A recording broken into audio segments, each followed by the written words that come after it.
तुलसी जी का यदि स्पर्श हो जाता है, तुलसी जी का नाम कीर्तन किया जाता है, तुलसी जी को प्रणाम किया जाता है, तुलसी जी का वृक्ष लगाया जाता है, तुलसी जी को जल अर्पित किया जाता है और तुलसी दल से नित्य भगवत सेवा की जाए, बहुत जल्दी श्री कृष्ण प्रसन्न हो जाते हैं।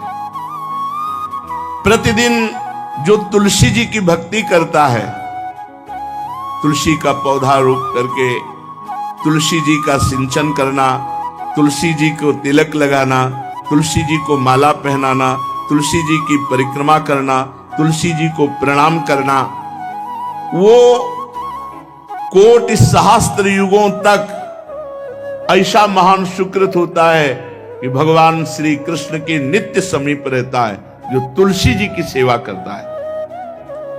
जब तक मनुष्य की लगाई हुई तुलसी की शाखा प्रशाखा, बीज, पुष्प, सुंदर दल से तुलसी जी सुशोभित होती है, तब तक हजारों कल्पों में श्री हरिधाम में रहते हुए उसका कभी पुण्य नष्ट नहीं होता। जैसे एक दिन 1000 कल्प, 2 दिन 2000 कल्प, वो भगवान के नित्य धाम में महान सुकृत के बल से भगवत धाम में रहेगा, जो तुलसी जी का पक्का मान लीजिए। जब स्वयं में थे तो तुलसी जी रोपण करके तुलसी जी का एक वन लगाया और रोज नवीन नवीन मंजरी तुलसी दल लेकर प्रभु के चरणों में, कहीं न कहीं तुलसी जी की कृपा हुई। वृंदावन, ये वृंदा अधिष्ठात्री देवी वृंदावन की है, इनकी कृपा के बिना। हे चंद्रादने, संपूर्ण पत्रों और पुष्पों को जो उतार करके सम्मान पूर्वक पहले प्रार्थना करनी चाहिए। हे वृंदा देवी, हे तुलसी जी, भगवान श्री हरि की पूजा के लिए या प्रियाजू की पूजा के लिए हम आपके कुछ मंजरी, कुछ दल लेकर के सेवा करना चाहते हैं, आप कृपा करके मुझे दीजिए, और फिर उतार दें। ऐसे नोचना नहीं, बहुत सम्मान से, बहुत प्यार से, तो तुलसी जी प्रसन्न होती है। जो मनुष्य तुलसी दल से श्री हरि की पूजा करता है, कोई भी पाप उसका स्पर्श नहीं कर सकता। पूर्व में किया हुआ कोई भी पाप उसको दंड नहीं मिलेगा, जो तुलसी जी की आराधना नित्य करता है। अब इतना जल भी ना चढ़ा दे, मार पुण्य हो जाए और तुलसी जी अंतर ध्यान, अनुकूल जल, जैसे मान लो गमले पे हैं तो इतना बड़ा तांबे का रोज उससे चढ़ा, अब भर के लोटा चढ़ा दोगे 2-4 दिन में अंतर ध्यान हो जाएंगे तुलसी जी। बहुत विवेक से जरूरत है, मतलब भारी पुण्य होगा। अब इतना बड़ा लोटा रोज जल चढ़ाओगे तो 2-4 दिन में पीली होके अंतर ध्यान हो जाएगी। इतना जल, अनुकूल जल चाहिए। एक तांबे का छोटा सा लिया, ऐसे रोज डालो, उसमें कोई फर्क नहीं, और गमला उठाकर धूप में विराजमान करो। सेवा का मतलब क्या है? जो तुलसी जी को जल अर्पित करके तुलसी जी की सेवा करता है, हरि चिंतन करता, कभी कोई पाप उसका स्पर्श नहीं कर सकता। 100 भार सोना, 400 भार चांदी,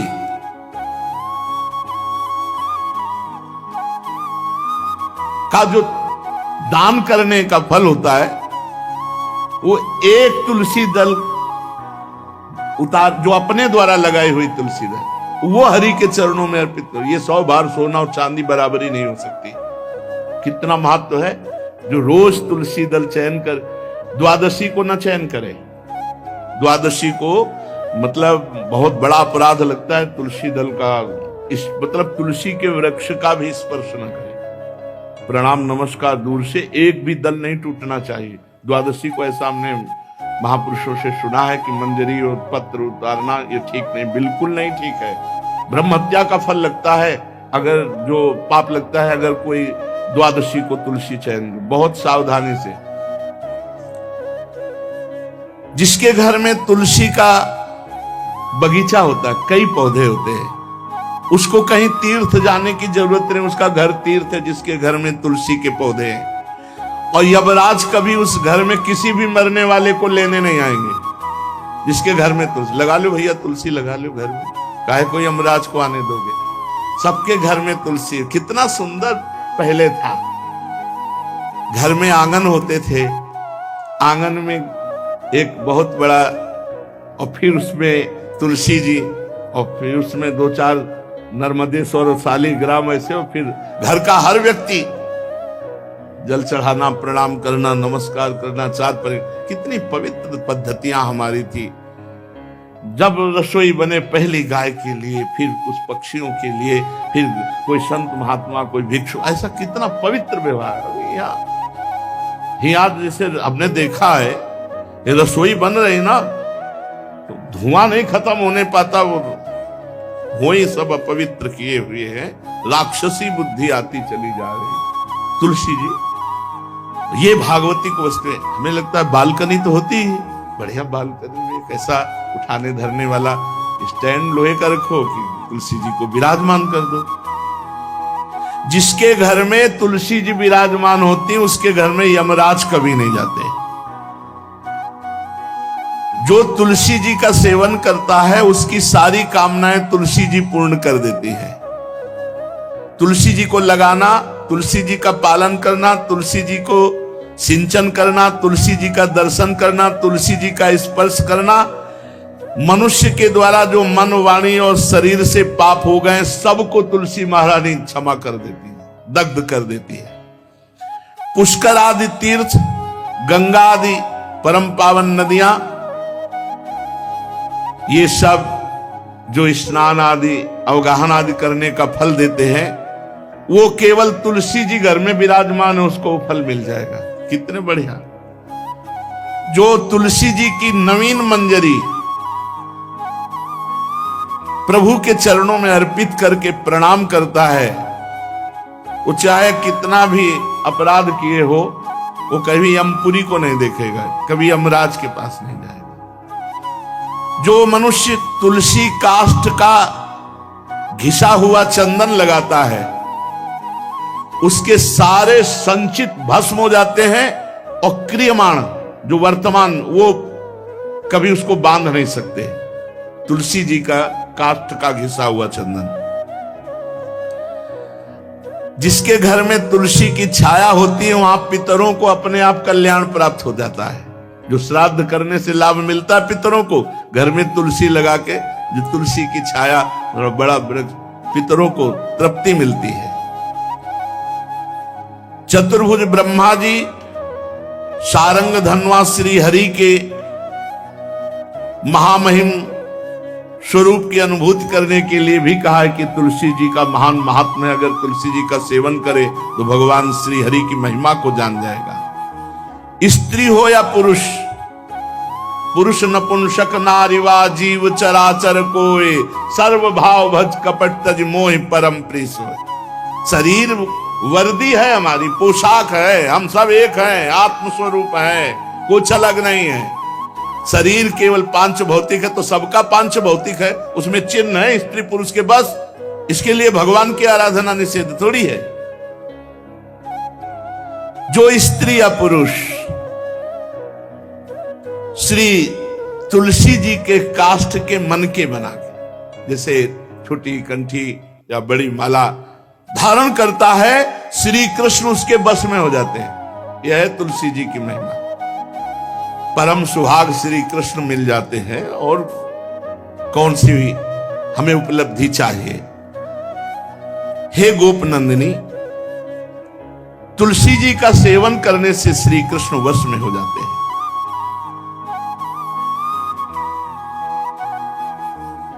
जो तुलसी की माला से नाम जप करता है, काउंटर वाली बात तो स्मृति के लिए भाई है, हम निषेध नहीं करते, नहीं बहुतों के भजन बंद हो जाएंगे, पर हम इतनी महिमा जरूर बता देते हैं कि तुलसी माला से जो नाम जप किया जाता है, उससे आध्यात्मिक सिद्धि बहुत जल्दी होती है।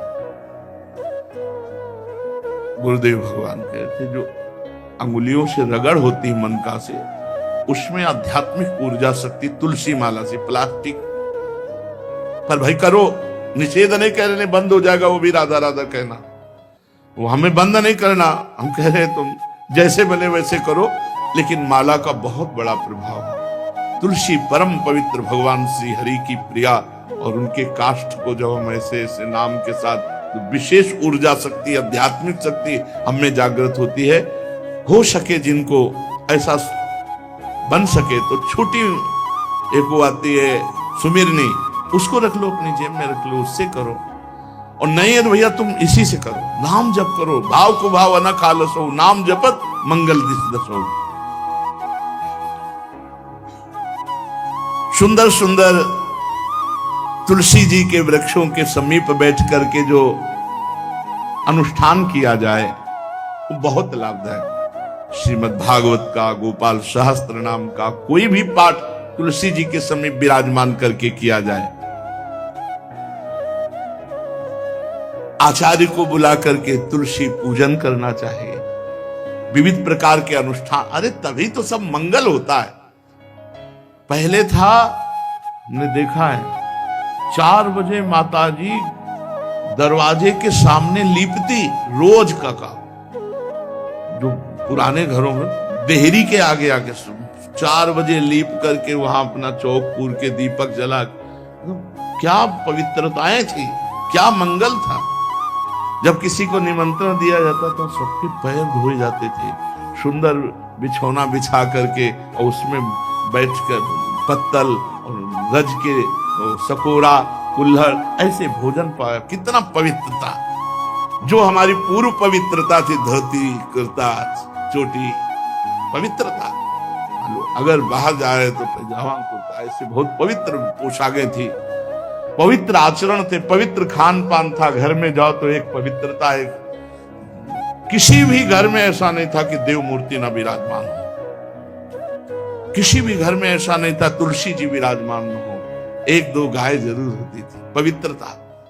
अब तो बड़ा विचित्र, ये भारतीय गौएं जो श्वेत रंग की, जो अरुण रंग की, जो सींग वाली हैं, वो उनका आप दुग्ध देखिए, दूकर रख दीजिए, स्वर्णिम कांति छाई मिलेगी। ये हमारी भारतीय पद्धति, ये हविष्यान्न, इससे देवताओं का, भगवान का, सबका अभिषेक पूजन होता है। शुद्ध गाय जो हमारी भारतीय है, तीला है उसकी जैसे निकला हुआ, वो भगवान ने सेवा की है।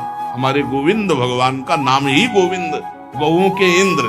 भगवान सुबह से निकल जाते थे, शाम तक गौओं को चराते थे। बड़ा तो किशोरी जी ने श्री तुलसी जी के पूजन की बात, भगवान गोपियों से वादा किए थे कि अब तुम्हें अगली पूर्णिमा को रास, अब रास बिना रासेश्वरी के नहीं हो सकता। लिखा हो चाहे ना लिखा हो, कोई भी विद्वान, कोई भी प्रवक्ता इस बात को बतावे, कहते हैं भागवत में राधा नाम नहीं लिखा है, भागवत राधामय ही है। सांद्रानंद घन प्रेम मूर्ति किशोरी, बिना लाडली जू के कोई रास बता दे, कहीं भी, कभी भी, कैसा भी। महारानी जू के बिना रासेश्वरी के रास हो ही नहीं सकता, लिखा हो चाहे ना लिखा हो। क्यों नहीं लिखा?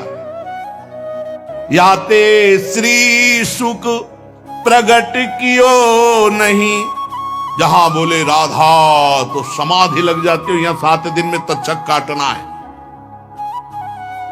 श्री सुखदेव जी ने महारानी जी बना, हरिराम व्यास जी कह रहे, याते श्री सुख प्रगट कियो नहीं, जानि सार को सार परम धन, राधा नाम आधार। वैसे तो रोज संकेत वन में, पीछे हमने चर्चा की थी, प्रेम सरोवर में प्रियालाल मिलते थे, नंदगांव बरसा। आज लालू ने एक नई लीला रची, गोप देवी लीला है। श्री लालजू महाराज प्रियाजू को रास के लिए उन्होंने सोचा एक बार छलिया रूप रख करके महल में प्रवेश करते हैं, देखते हैं लाडली जू पहचानती है कि नहीं, वो कितना प्यार लाडली जू करती है। महाराज तो जो रूप धारण करें तो सभी सुंदर हैं, तो सुंदरता के समुद्र हैं। जब नकबेसर धारण करते ना, अंजन और घूंघट नीलांबर का, महाराज हृदय चूर चूर हो जाए, ऐसे सुंदर है। गोरी किशोरी भी चकोरी है जिनकी, नीलांबर धारण करके, और जिस समय लाली लगा के महाराज अपने राधा पी जी को कभी कभी जब आते हैं तो देखो ऐसा लगता है यार बलिहार है महाराज, जो रूप धारण करते सीधे हृदय पर प्रहार करते हैं। प्रभु ने गोप देवी का रूप धारण किया, गोपांगना का। श्री चरणों में नूपुरों की झनकार, कटी में करधनी जिसमें क्षुद्र घंटिका लगी हुई है। अद्भुतम गोपिका रूपम चलत झंकार नूपुरम किंकिणी घंटिका शब्द मंगुलीयक भूषितम। बड़ी दिव्य अंगूठियां धारण किए हुए अंगुलियों पे, कमर में करधनी जो रुंझुन रुंझुन, श्री चरणों में नूपुर और रत्न कंकण केयूर मुक्ताहार विराजितम। कलाइयों में रत्न जटित कंगन, बीच बीच में चूड़ियां कंगन, ऐसे बाजूबंद, कंठा, मोतियों के हार और शीश फूल, केशपास, बेणी रचना, नासिका में मोती की बुलाक, बेशर और अलकावली, घुंघराली अलकावली, श्याम वर्ण के केश। ऐसा रूप धारण किया जो देखे मुग्ध हो जाए। श्याम सुंदर को वृषभानु भवन की तरफ चले। खाई और परकोटों से युक्त वृषभानु भवन 4 दरवाजों से सुशोभित, प्रत्येक द्वार पर काजल के समान वर्ण वाले गजराज झूम रहे। राजभवन की बड़ी मनोहरता है। उस मंडप प्रांगण में वायु के समान वेग वाले घोड़ों से अंगरक्षक महल की रक्षा करने वाले चारों तरफ दौड़ रहे वृषभानु भवन में। और बड़ी ही सुंदर सुंदर गौएं, धर्म धुरंधर बलवान सांड रमा रहे। बहुत से गोपाल बंशी वेद धारण किए हुए उनको संभाल रहे हैं। वृषभानु जी का भवन क्या है, ऐसा लगता है कि विश्वकर्मा ने पूरी कला कौशल लगा दी। और महारानी जी के लिए भवन के अंदर ही बगीचा, झरना, सरोवर, सब कोटि कोटि सूर्य के समान कांति वाली सुंदर सुंदर मणियां खंभों में जटित हैं, जिससे प्रकाश फैल रहा है। रत्न मंडित आंगन, बहुत से रत्न